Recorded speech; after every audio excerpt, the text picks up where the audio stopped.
What is going on, guys? Jason Burke here, Styles Clash for Life, coming at you on YouTube. But today I've got another edition of The Drive-In, where I watch recently released films and tell you guys whether they're worth watching, worth waiting for, or worth skipping altogether. Today I've got a few words I usually don't say very much on this channel, a prequel that I'm very excited for. I'm covering a 2022 horror release, and it is one that I didn't realize how much I wanted until it was announced. I was pretty excited to cover this, more than most this year. I'm talking about Paramount Plus's Orphan First Kill.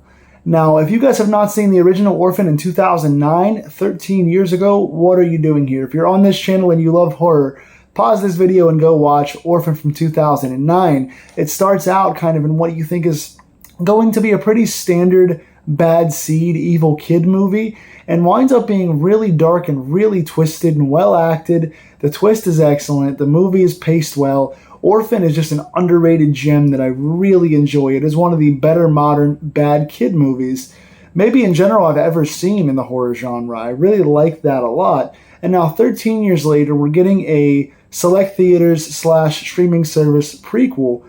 So I was nervous about that, but also excited at the same time. And my review is going to reflect both those emotions at once. This film's got some good and some bad. First and foremost, again, it is a prequel, so you kind of sort of know how it ends already because you've seen the original film. I'm going to be doing spoiler-free here for the first part of the review, so I will stay spoiler-free as the release is brand new. It just came out this past weekend on Paramount Plus. So go watch that before you watch the spoiler part. I will let you guys know when the spoilers are coming at the end of the video.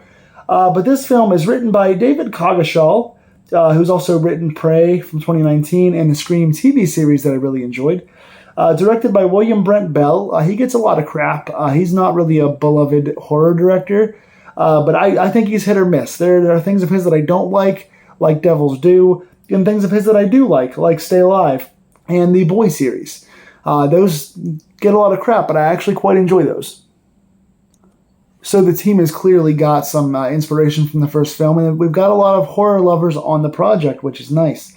This film stars Isabel Fuhrman, back as Esther, once again. Also Julia Stiles as Trisha, and Rosef Sutherland as Alan.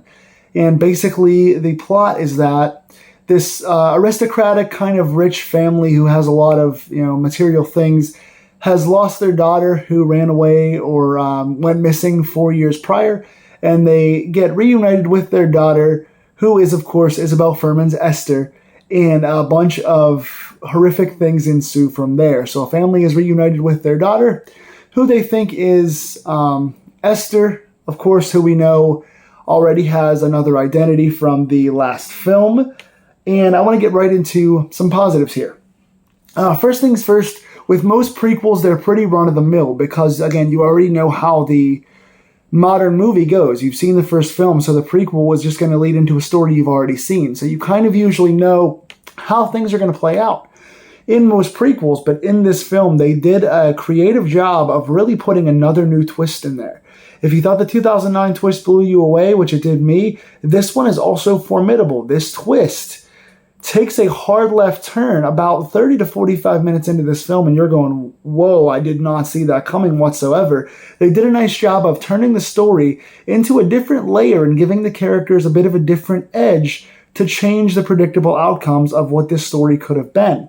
This very easily could have just been, sorry for the background, could have just been another basic run-of-the-mill prequel, and the twists in this story and the way it was written make you pay attention at least about the first third of the way in, and never lets up after that. Now, the imagery in this film, I think reminiscent of the first film, and even more so, I like some of the insert shots they use. They really do a nice job capturing the Esther character. Isabel Fuhrman's phenomenal. We'll talk more about her in a second. But they do a nice job of really making her kind of an iconic character in the writing and in the way this is shot. You see some coloring.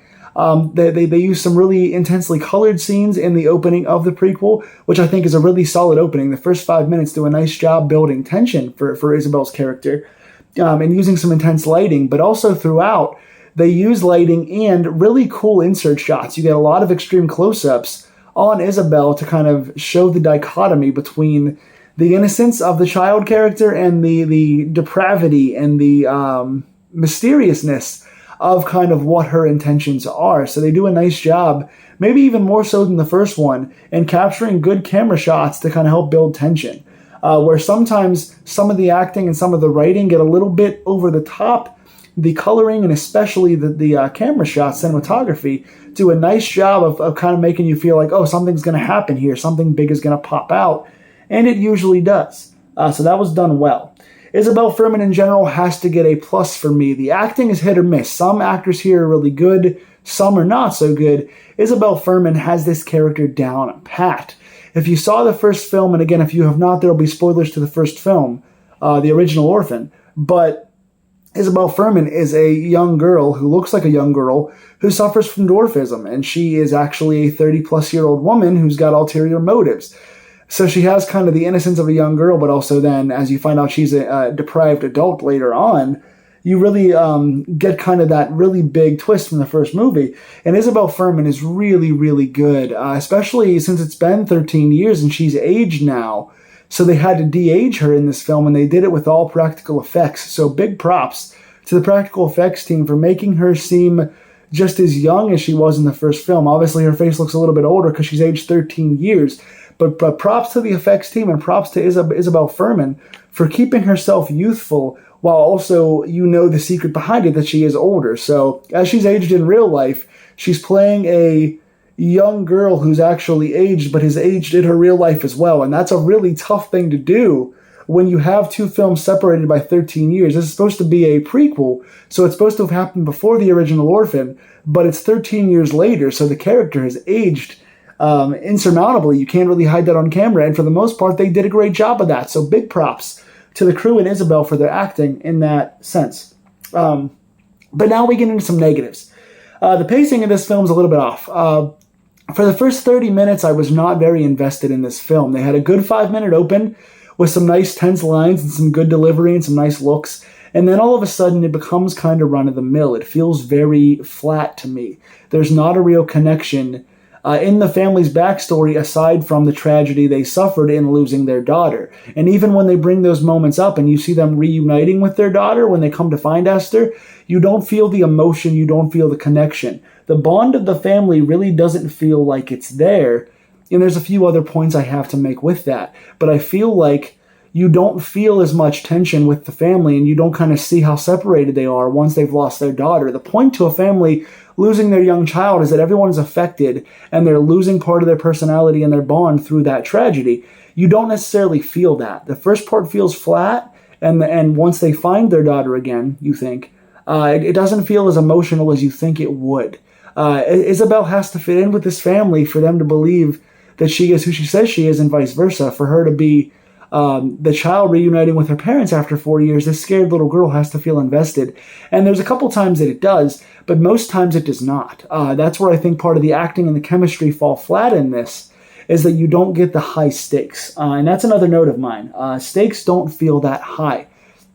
Even once you get the twist later on in the film, it doesn't feel like there's a lot at stake, even though there is. There's a lot of secrets in this film, a lot of backstory, and a lot of cool things that revolve around the twist, and you don't feel the gravity of those things very much. You feel them when they're first revealed, in the excellent moment that you feel the twist, and you hear kind of the 3 or 4 minutes of confessions behind the twist that are really well done.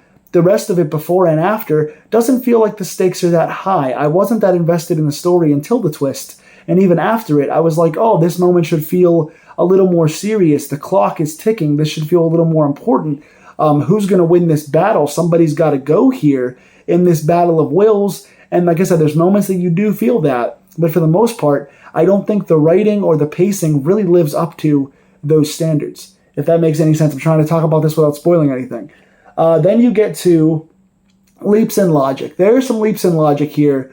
When the family reunites with Esther, and some of their reactions don't feel that genuine. Some of the things, I know that Esther did some homework to get into this family, and they have some reasons for taking her in as well, of course, but none of it feels all that logical. There are moments that are a little bit like, would they really do that? Would they really react that way? Would that really be the choice they would make in this moment? The stakes should be higher, so there shouldn't be this kind of reaction. Or sometimes there are certain line deliveries in the final third of the movie that's really done pretty well, but the line deliveries, it's like, that kind of feels comical almost. It almost feels like you're kind of laughing at these characters, or kind of going, oh, they're kind of morons for this, or why are they putting up with this? Why are they letting this happen?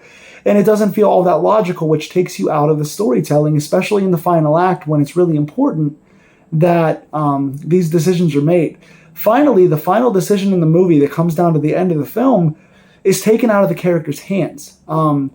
There's a moment when a character has to make a really big choice. Well, there's two. There's one before that, and there's the final ending. And the character's supposed to make these big choices, and the choices are made for them.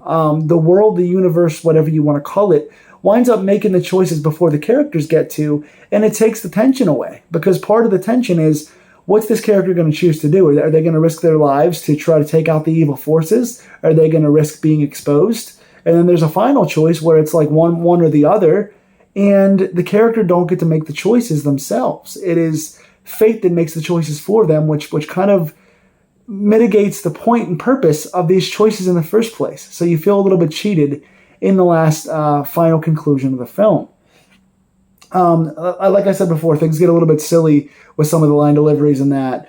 And so it doesn't necessarily, while it does take a nice twist, it doesn't necessarily end all that unpredictably, and it doesn't really give you a sense of connection or loss at the end of the film. When you start to lose certain characters, you don't really feel that sense of loss when they go away, if that makes any sense. But overall, this is an hour and 39-minute film.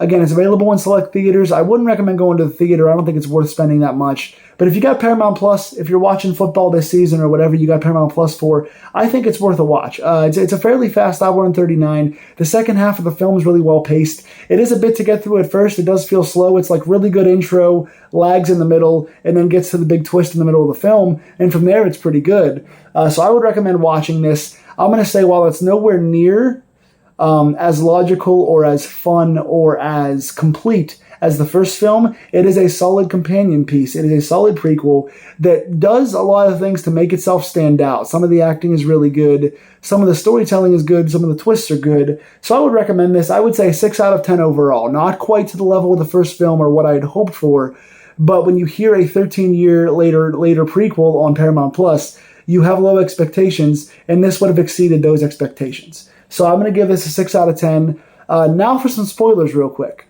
So if you have not seen the film yet, 6 out of 10, go watch it on Paramount Plus. Here are the spoilers. So the big twist is that Julia Stiles actually knows the whole time that Esther is not Esther, that she's Lena or whatever her real name is.